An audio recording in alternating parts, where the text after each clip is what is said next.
জীবাশ্ম জ্বালানির ব্যবহার কমিয়ে নবায়নযোগ্য জ্বালানিকে প্রত্যন্ত অঞ্চলে ছড়িয়ে দেওয়ার লক্ষ্যে বাংলাদেশে কাজ করছে চীনা প্রতিষ্ঠান এহেড সোলার লিমিটেড। প্রতিষ্ঠানটির কর্ণধার চীনা গণমাধ্যম সিএমজিকে একান্ত সাক্ষাৎকারে জানিয়েছেন, বৈদ্যুতিক গ্রিডের উপর চাপ কমাতে সৌরশক্তির আধুনিক প্রযুক্তির ব্যবহারে উপকৃত হচ্ছে বাংলাদেশ। বিস্তারিত প্রতিবেদনে।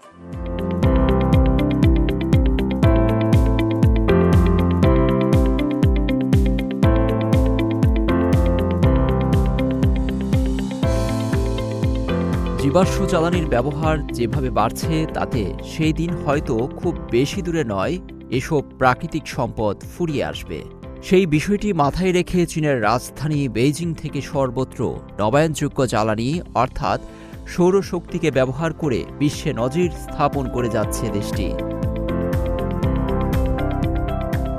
এই আধুনিক প্রযুক্তি বাংলাদেশে কিভাবে ছড়িয়ে দিয়ে বিদ্যুতের গ্রিডে চাপ কমানো যায় সেই ভাবনা নিয়ে কাজ করছে চীনের একটি প্রতিষ্ঠান। আবাসিক ভবন থেকে শিল্প প্রতিষ্ঠান এবং হাসপাতালের ছাদ, অনেক স্থাপনাতেই এখন চীনের সৌর প্রযুক্তির ব্যবহার হচ্ছে।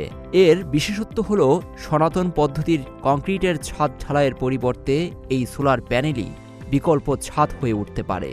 2021 সালে গড়ে ওঠা এ চীনা প্রতিষ্ঠান দীর্ঘদিন ধরে ছাদের বিকল্প হিসেবে কিভাবে সোলার স্থাপন করা যায় তা নিয়ে কাজ করছে। এর জন্য মেইন ওয়াটার চ্যানেল এবং সাব ওয়াটার চ্যানেল বসানো হয়েছে, ফলে বৃষ্টির পানি প্রবেশের কোনো সুযোগ নেই। এই সোলার 25 বছরের বেশি সময় ধরে নিশ্চিন্তে ব্যবহার করা যাবে বলে জানিয়েছেন প্রতিষ্ঠানটির ব্যবস্থাপনা পরিচালক। অন্য দেশের তুলনায় এই প্রতিষ্ঠানের প্রযুক্তি ভিন্ন বলেও তিনি দাবি করেন। But now it's time, if Bangladesh all the many power from solar. বাংলাদেশের মানুষ সোলার ব্যবহারের দিকে আরও ঝুঁকতে পারে। এতে তাদের জাতীয় বৈদ্যুতিক গ্রিডে চাপ কম পড়বে বলে আমি মনে করি। বাংলাদেশ জ্বালানির বেশিরভাগই বিপুল অর্থ দিয়ে মধ্যপ্রাচ্য থেকে আমদানি করে থাকে।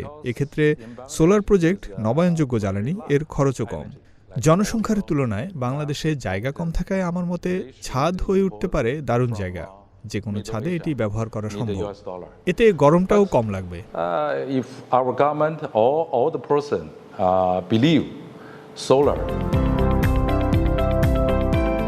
এই সোলারের পাশাপাশি তাদের তৈরি লিথিয়াম ব্যাটারিও অনেক শক্তিশালী এবং পরিবেশ বান্ধব বলে জানান ইভান ইওয়ান।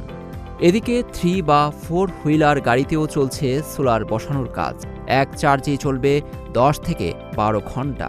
আমরা ধীরে ধীরে যদি জীবাশ্ম জ্বালানির উপর নির্ভরতা কমায় নবায়নযোগ্য জ্বালানির উপরে নির্ভরতা বাড়াতে পারি এবং ব্যবহার শুরু করতে পারি, তাহলে এটা অটোমেটিক্যালি গ্রিডের উপরে চাপ কমে যাবে। যেরকম আমাদের এখানে রুফটপ সোলার প্লাস বিইএসএস, এটার মারফতে গ্রিডের কোনো পাওয়ার ছাড়া, কোনো কানেকশন ছাড়াই আমাদের এখানে আমরা বিদ্যুৎ ব্যবহার করছি। চীনের এ প্রযুক্তি জীবাশ্ম জ্বালানির উপর নির্ভরতা কমিয়ে বাংলাদেশের নবায়নযোগ্য জ্বালানিতে প্রবেশে বড় ভূমিকা রাখতে পারে।